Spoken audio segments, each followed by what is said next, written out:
धन्यवाद सभापति महोदय। मैं आपका धन्यवाद करता हूं कि आपने जल शक्ति के अनुदानों की मांगों पर बोलने का मौका दिया।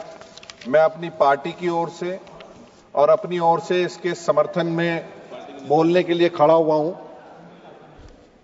माननीय सभापति महोदय, ये बहुत अभूतपूर्व है कि 99,503 करोड़ 2025-26 के अंदर एलोकेशन हुआ है, और जहां पिछले 10 वर्ष पूर्व जब यूपीए की सरकार थी 17,342 करोड़ आवंटन हुआ करता था, उसकी तुलना में 6 गुना बजट को बढ़ा के ये सरकार की गंभीरता को दिखाने का काम करता है कि किस रूप से जो आने वाले समय में जो चैलेंजेस हैं वर्ल्ड के अंदर पानी को लेके, उसको लेके सरकार भविष्य को लेके कितना चिंतित है, और आने वाले समय में किस तरीके से जल जीवन मिशन के अंदर चाहे 67,000 करोड़ का एलोकेशन किया गया हो, स्वच्छ भारत मिशन के अंदर 7192 करोड़ का एलोकेशन किया गया हो, और जल संसाधन को लेके PMKSY,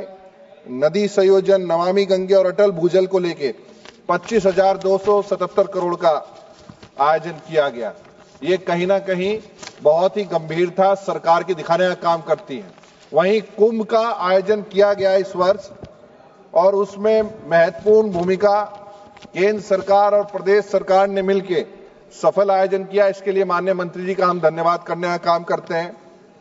हर घर नल हर घर जल योजना का सभी साथियों ने यहां जिक्र किया। आलोचना करना बहुत आसान है, पर उसको धरातल पे उतार के उस पीड़ा को समझना कि कैसे हर घर तक स्वच्छ पानी पहुंचे और जीवन में बीमारियों से लेकर तमाम जीवन को सुलभ करने के लिए इस भावना को बढ़ाने के लिए 15 करोड़ लोगों को लाभान्वित किया।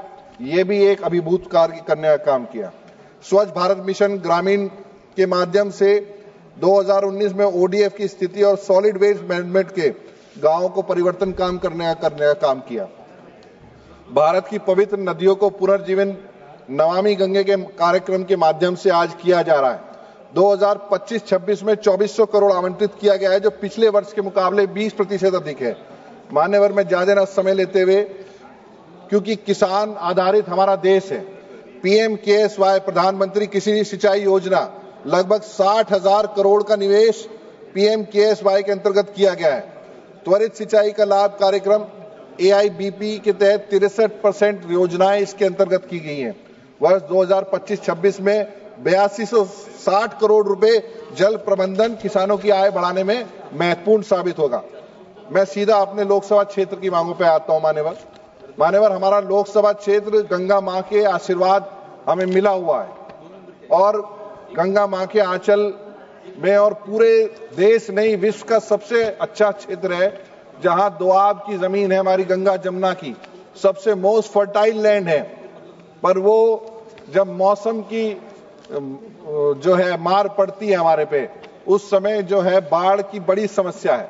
बाढ़ प्रबंधन FMBAP बाढ़ प्रबंधन जो सीमा क्षेत्र है हमारे यहाँ जनपद मुजफ्फरनगर में पुरकाई विधानसभा में एक सोलाई नदी के पास दाएं किनारे पे पुरकाई खादर में तटबंध प्रदेश सरकार से मिलकर उसकी रिसर्च का काम चल रहा है।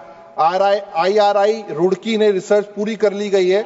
इससे दादूपुर, रजकल्लापुर, भदौली, बदौला, शेरपुर, बड़ीवाला, चमरावाला, अहमदवाला, जिंदावाला सब गांव इससे पीड़ित रहते हैं।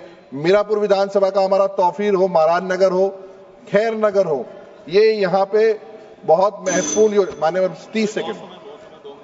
बिजनौर नदी के बाएं तट पर हमारे यहाँ जनपद बिजनौर में ग्राम जहानाबाद बेला से एतमाली से जनपद अमरोहा के ग्राम रसूलपुर तक ये तटबंध की आवश्यकता है। ये भी मांग आपके माध्यम से आदरणीय मंत्री से करना चाहेंगे। माननीय बिजनौर बैराज घाट पे हमारे निर्माण में नमामि गंगे की योजना का अगर हमें मिले तो उसका बहुत लाभकारी होगा। और बिजनौर खादर के अनेक गांव हैं जिसमें हर साल गंगा नदी कटान के कारण मुबारकपुर, टी, फतेहपुर, सीमली सीमा और मिर्जापुर, कोहरपुर गंज के पास इन सीमाओं में इस लाभ की हमें आवश्यकता है। मान्यवर, मैं पूरे सदन के सदस्यों की तरफ से, क्योंकि हमारी पार्टी का चिन्ह भी चुनाव चिन्ह नल का है और नल का आज मान्यवर 1 सेकंड बस 30 सेकंड में सबकी भावना है और नल, मैं माननीय मंत्री जी का भी ध्यान आकर्षित करना चाहूंगा कि नल का जो है आज भी पानी वेस्ट होने से बचाने का काम करता है। सभी सदस्यों को हैंडपंप ज्यादा से ज्यादा मात्रा में, चाहे आधा जो है सांसद निधि कर दे, आधा प्रस्तावित माननीय मंत्री जी मदद कर दे, नल का जो है आने वाले समय में कल बचाने